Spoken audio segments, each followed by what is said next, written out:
One thing about me is I can eat about one of these almost every day of the week. Now, is that healthy? No. But it's good to treat yourself sometimes, and you only live once.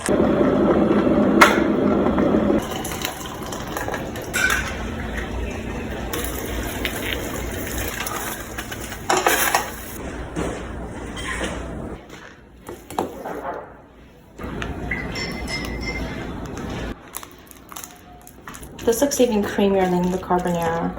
Fried egg. Top it off. Green onions. It smells so good, y'all. Okay, first bite.